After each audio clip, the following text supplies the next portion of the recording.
আসসালামু আলাইকুম। হ্যালো বন্ধুরা, কেমন আছেন সবাই? আশা করি সবাই ভালো আছেন। আমিও আল্লাহর রহমতে অনেক ভালো আছি। তো বন্ধুরা, আজকে আমাদের সেটে লাইভে এমন একজন দুঃখিনী বোনকে আনছি, যার দুঃখের কথা শুনলে গাছের পাতাও ঝরে পড়বে। বন্ধুরা, মানুষের জীবন দুঃখ কষ্ট নিয়েই জীবন। দোয়া করে আল্লাহ তাআলা যেন কাউকে এমন কষ্ট না দেয়, এমন দুঃখ না দেয়, সবাই সুখে থাকুক। আর যদি কোনো বোন বা যদি কোনো ভাই দুঃখের কষ্ট, কাহিনী, গল্প যদি এগুলো শোনাতে চান বা শেয়ার করতে চান, অবশ্যই আমার ইনবক্সে নক করেন।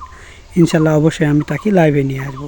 তো যাই হোক, আজকে আমাদের গ্রামের আমার ফুফাতো বোনের জীবন কাহিনী নিয়ে আপনাদের সামনে হাজির হয়েছি। চলুন তার মুখ থেকেই শুনি। হ্যাঁ, তোমার নাম কি? আমার নাম আসিয়া খাতুন। তুমি কি করো? আমি আমার বাবা একটা গরু কিনে দিছে, ওটাই মানে কাজ করি।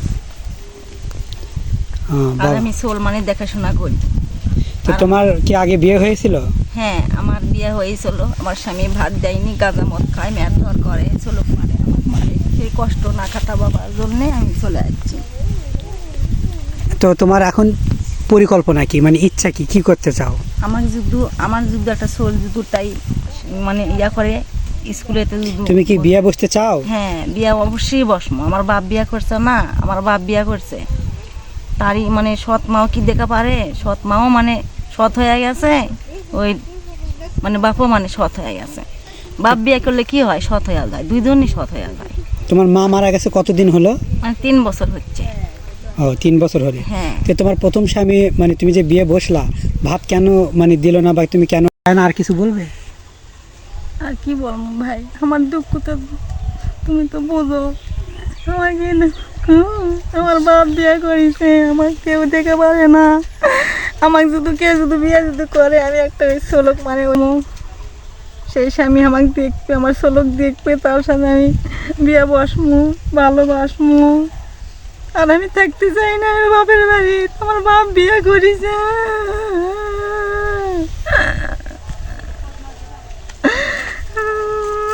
মাই মরলে কে, আর বাপে বিয়ে করছে, বাচ্চা আছে। আমার ওই বাচ্চাকে কেউ ম্যানেজ তুলিয়ে দিতে পারে, তাহলে আমি তার সাথে অবশ্যই আমি বিয়ে বসমু, সমস্যা নেই। তাকে আমি ভালোবাসমু। আমার অনেক কষ্ট। আমার স্বামী আমাকে ভাত দেয়নি, গাঁজা খায়, মদ খায়, মারে পিঠে। আমি বিয়ে বসমু, তাকে আমি ভালোবাসমু। ঠিক আছে বোন, কান্না করো না, তোমার কষ্টটা আমরা বুঝতে পারছি। এভাবে গেলে আমি আর আমার এই দুঃখিনী বোনের কষ্ট সহ্য করতে পারছি না।